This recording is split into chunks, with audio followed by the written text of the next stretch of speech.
नमस्कार, मी प्रतीक्षा. DNA मराठीमध्ये आपलं स्वागत. देशसेवा आणि समाजसेवेचा अनोखा सन्मान करत ज्येष्ठ समाजसेवक अण्णा हजारे यांना संरक्षण विभाग आणि भारतीय सैन्य दलाकडून T-55 अर्थात भीम रणगाडा भेट देण्यात आला आहे.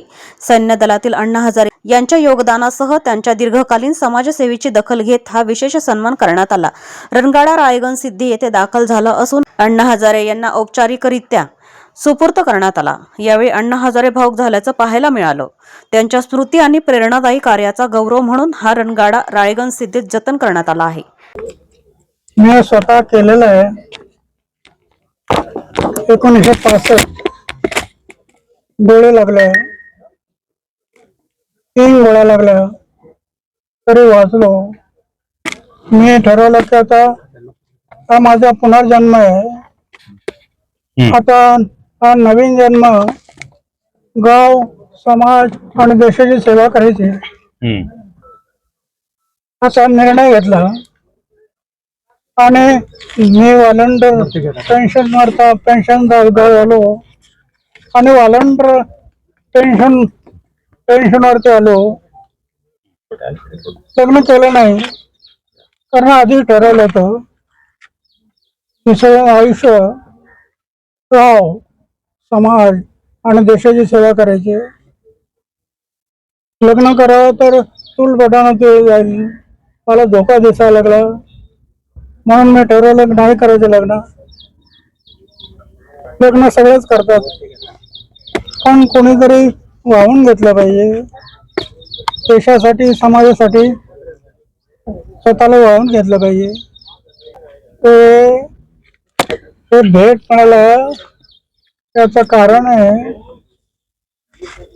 की मी जीवनाचं ध्येय ठरवलं, गावात आलो आणि गावामध्ये नसबंदी,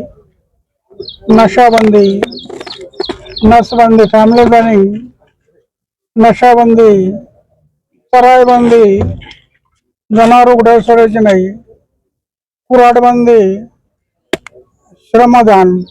प्रत्येक घरातल्या एका माणसाने महिन्यातून 2 दिवस श्रमदान करायचे हे रूल केला आणि राळेगण सिद्धीमध्ये त्याच्यावर खूप प्रभाव पडला आणि मग त्याचं अनुकरण लोकांनी केलं. नसबंदी, नशाबंदी, चराईबंदी, कुऱ्हाडबंदी, श्रमदान. प्रेरणा माझ्या जीवनाच त्यासाठी आहे ना. सुरुवातीला मी पाकिस्तानच्या लढाईमध्ये हमला झाला, माझ्या बरोबरचे सर्व लोक संपले, मी वाचलो. कपाळावर 3 गोळ्या लागल्या, 25 गोळ्या लागल्या तरी मी वाचलो. मी ठरवलं की ईश्वराची कृपा आहे, काही ईश्वरला काहीतरी करून घ्यायचं म्हणून मी लग्न केलं नाही. म्हणजे जीवन अर्पण केलं गाव, समाज आणि देश. आज माझं वय झालं 89 वर्ष.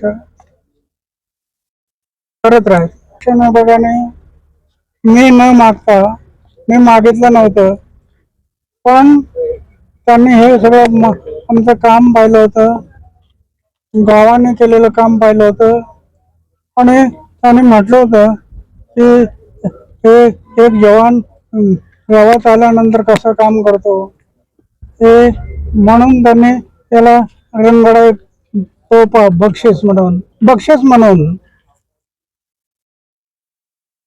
कोणी मागितलं नव्हतं, कोणाला काही घ्यायचं नव्हतं पण भारत सरकारने तोफा म्हणून दिला, भेट म्हणून दिला. आता हे गावगावचे लोक दर दिवस येतात, पाहतील, प्रेरणा घेतील, आपल्या गावात काम करतील. प्रतिनिधी मुंतजीर शेख, DNA मराठी, अहिल्यानगर.